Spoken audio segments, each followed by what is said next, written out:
அஸ்ஸலாமு அலைக்கும். Welcome back to our channel Risha stubs. So நான் வந்து பேக் டு மாமியார் ஹோம். ஸோ அதனால் வந்து நிறைய வேலை இருந்தது. வந்து அடுத்த நாளே என்னோடய வேலைகள்லாம் ஸ்டார்ட் பண்ணிட்டேன். அதுவும் இல்லாமல் பெருநாள் வரதுனால வீடெல்லாம் ஃபுல்லாக டீப் க்ளீன் பண்ணுற வேலை இருந்தது. ஸோ அதனால் ஒரு சைடு நான் எடுத்துகிட்டு வந்த ஜாமான்லாம் ஒரு சைடு ஒதுப்புறமாக வச்சுட்டு, இந்த கர்ட்டன்ஸ் டவல் எல்லாமே வந்து துவைக்கிற வேலை இருந்துச்சு. அதை ஒரு சைடு வந்து போட்டு விட்டேன். ஸோ இன்பிட்வீன் பார்த்திங்கன்னா இன்றைக்கி எதுவுமே நான் அந்த குழம்புலாம் எதுவும் வைக்கலை. சரி கட்டி சோறு செஞ்சிடலாம் அப்படிங்கிறதுக்காக குக்கரில் வந்து போட்டு விட்டேன். நிறைய வேலை இருந்தது. அதனால் வந்துட்டு சீக்கிரமாக நான் வந்து ப்ரிப்பரேஷனை ஸ்டார்ட் பண்ணிட்டேன். ஒரு சைடு வந்து க்ளீனிங் நடந்துகிட்ருக்கு, ஒரு சைடு வந்து கிச்சன் ஒர்க்கும் நடந்துக்கிட்டு இருக்கு. பார்த்திங்கன்னா இன்றைக்கி புளிசோறு தான் நான் வந்து ப்ரிப்பேர் பண்ண போகிறேன். ஸோ கொஞ்சமாக புளி எடுத்து ஊற போட்டுக்கிட்டேன். அண்ட் அது கூட பார்த்திங்கன்னா சைட் டிஷ் வந்து கருவாட்டு தொக்கு. இது வந்து எங்கள் அம்மா வீட்டிலேருந்து எடுத்துகிட்டு வந்துருந்தேன். துண்டு கருவாடுன்னு சொல்லுவாங்க, கருவாடு பேர் மறந்துட்டேன். ஸோ இது நல்லா சதையாக இருந்தது இந்த கருவாடு. ஸோ இதை வந்து ஒரு 4 பீஸ் சும்மா பேருக்கு எடுத்துக்கிட்டேன். சின்ன சின்னதாக கட் பண்ணி இதை வந்து நான் தண்ணியில் ஊற போட்டேன். மோஸ்ட் ஆஃப் வந்து நான் கருவாடு செய்யும் போது வந்து உப்பு வந்து சேர்க்க மாட்டேன். ஸோ அதை தண்ணியில் ஊற போட்டேன். அதுக்கு இடையில் பார்த்திங்கன்னா வந்து வீடெல்லாம் வந்து டீப் க்ளீன் பண்ணிகிட்டு இருந்தேன். மாப் போட்டுட்டு என்னோடய பெட்டெல்லாம் வந்து காய போட்டுட்டு அண்டு கொஞ்சம் துணியெலாம் காய போகிற வேலை இருந்தது. இந்த மாதிரி எல்லாத்தையுமே வந்து காய போட்டுட்டு எல்லாம் பண்ணி ப்ரிப்பேர் பண்ணிகிட்டு இருந்தேன். ஸோ அதோட நம்ம வந்து இந்த வாஷிங் வந்து வேலையை முடிச்சாச்சு. நெக்ஸ்ட்டு வந்து சமையல் வேலை ஆரம்பித்தாச்சு. இதில் பார்த்திங்கன்னா இந்த புளி தான் வந்து கரைச்சிட்ருக்கேன் புளிசோறு செய்கிறதுக்காக. எங்கள் அம்மா வந்து இந்த புளியோதரை பவுடர் வந்து கொடுத்துருந்தாங்க. பட் அதில் வந்து புளி இருக்காது. ஸோ புளி வந்து தனியாக கரைக்கிற மாதிரி இருந்தது. ஸோ இதை தாளிக்கிறதுக்காக ஒரு பாத்திரத்தில் வந்து நல்லெண்ணெய் தான் வந்து நான் ஆட் பண்ணிக்கிட்டேன். புளிசோறு லெமன் சோறுலாம் பண்ணுறதுக்கு நல்லெண்ணெய் தான் யூஸ் பண்ணுவேன். அதில் கடுகு, கருவேப்பிலை, இந்த கடலப்பருப்பு எல்லாமே ஆட் பண்ணிக்கிட்டேன். புளி தண்ணியும் வந்து ஆட் பண்ணிக்கிட்டேன். இது கூட வந்து மஞ்சத்தூள் வந்து 1/2 டீஸ்பூன் அளவுக்கு ஆட் பண்ணிக்கிட்டு பெருங்காயத்தூள் அதுவும் வந்து நான் ஆட் பண்ணிக்கிட்டேன் 1/4 டீஸ்பூன் அளவுக்கு. இப்போ நம்ம எடுத்து வச்சுருக்கிற இந்த புளியோதரை மிக்ஸை வந்து ஆட் பண்ணிடலாம். ஒரு 2 டீஸ்பூன் அளவுக்கு ஆட் பண்ணிக்கிட்டேன். இதை நல்லா கொதிக்க விட்டுருங்க. ஒரு 20 நிமிஷம் போல் கொதிக்க விடணும். நான் இந்த புளியோதரை மிக்ஸ் வந்து நான் லேட்டராக வந்து அப்லோட் பண்ணுறேன். அது ஒரு சைடு கொதிச்சிட்ருக்கு. இன்னொரு சைடு பார்த்திங்கன்னா இந்த கருவாடு தொக்கு பண்ணுறதுக்காக வெங்காயம், தக்காளி தான் வந்து கட் பண்ணிக்கிட்டு இருக்கேன். இன்னொரு சைடு வந்து இந்த கருவாடை வந்து சின்ன சின்னதாக வந்து கட் பண்ணி எடுத்துக்கிட்டேன். ஸோ இது சதை கருவாடுனால சாப்பிட்றதுக்கும் நல்லாயிருக்கும் நல்லா.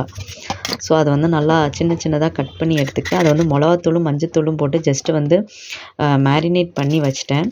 ஒரு எண்ணெய் சட்டியில் வந்து 1 டீஸ்பூன் அளவுக்கு வந்து நல்லெண்ணெய் வந்து ஆட் பண்ணிக்கிட்டேன். அதில் வந்து இந்த கருவாடை வந்து போட்டு பொரித்து எடுத்துக்கலாம். ஸோ கருவாடை பொரித்து எடுக்கும்போது கொஞ்சம் இப்படி இந்த மாதிரி கொத்தி விட்டுருங்க. ஏன்னா அது சதை கருவாடுனால தனித்தனியாக வந்துடும். ஸோ அதே பேனில் வந்துட்டு இந்த கருவாடை எடுத்துட்டு தக்காளி, வெங்காயம் அரிஞ்சு வச்சுருக்கோம் பார்த்திங்களா, அதை வந்து ஆட் பண்ணிக்கோங்க. இதை நல்லா மிக்ஸ் பண்ணி விட்டுருங்க. மசாலாலாம் நான் என்ன ஆட் பண்ணேன்னு பார்த்திங்கன்னா பெருஞ்சீரகத்தூள், மஞ்சத்தூள், மிளகாய்த்தூள், ஜீரகத்தூள், மல்லித்தூள் தான் வந்து ஆட் பண்ணியிருக்கேன். நான் கீழே டிஸ்கிரிப்ஷன் பாக்ஸில் கொடுக்குறேன், செக் பண்ணி பார்த்துக்கோங்க. அண்டு லெமன் சைஸ் நெல்லிக்காய் சைஸ் தான் புளி எடுத்துக்கிட்டேன். சும்மா கொஞ்சமாக புளி வந்து கரைச்சி வந்து ஆட் பண்ணிக்கிட்டேன். இது கூட வந்து கருவாடையும் வந்து ஆட் பண்ணிக்கிட்டு ஒரு 10 நிமிஷம் நல்லா எண்ணெய் பிரிஞ்சு வர வரை இதை வந்து ஒரு லெட் போட்டு கவர் பண்ணி வச்சுருங்க. அனதர் சைட் பார்த்திங்கன்னா நம்மளோட அந்த புளி மிக்சர் வந்து ரெடி ஆகிடுச்சு. இப்போ ரைஸில் வந்து கலந்து விட்டுறலாம். இது நல்லா வந்து கொதிக்கணும். ஸோ ரைஸும் வந்து ரெடி ஆகிடுச்சு. புளிசோறும் வந்து நான் கிளறிட்டேன். ஒரு சைடு கருவாடு தொக்கு ரெடி ஆகிடுச்சு. அண்டு வந்து பொட்டேட்டோ வந்து லேட்டாக தான் வந்தது. ஸோ அதை நான் அந்தளவுக்கு பெருசாக ஷூட் பண்ணல. ஸோ பொட்டேட்டோ ஃப்ரை பண்ணி எடுத்துக்கிட்டேன். இன்பிட்வீன் பார்த்திங்கன்னா என்னோடய பெட்டுக்கு வந்து நான் நிறைய கவர் போட்டு கவர் பண்ணுவேன்.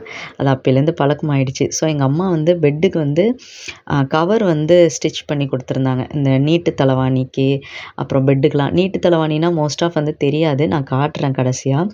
ஸோ பெட்டுக்கு பார்த்திங்கன்னா கவர் வந்து இந்த கூப்பன் புடவை இருக்குது பார்த்திங்களா, அதில் தான் எங்கள் அம்மா வந்து ஸ்டிச் பண்ணி கொடுத்தாங்க. 2 கூப்பன் புடவை வச்சு நல்லா பெருசு என்னோடய பெட்டு. ஸோ அதுக்கு வந்து ஸ்டிச் பண்ணி கொடுத்தாங்க. நான் என்னோடய பெட்டுக்கு வந்துட்டு எப்போதுமே வந்து கீழே 2 கவர், மேலே 3 கவர் வந்து தான் நான் கவர் பண்ணி போடுவேன். அது என்னமோ அப்போலேருந்து பழக்கமாகிடுச்சு. இது துவைக்கிறது ஒரு வேலைனா அந்த கவர் போடுறது வந்து பெரிய வேலை.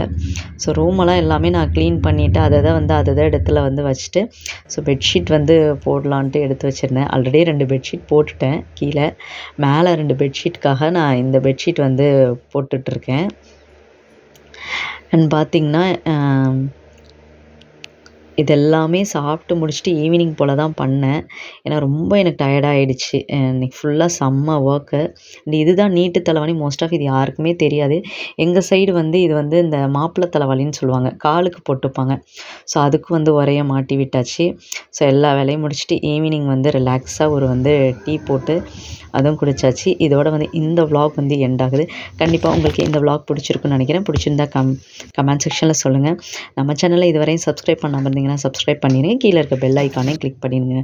நெக்ஸ்ட் வீடியோவில் பார்க்கலாம். Bye bye and take care.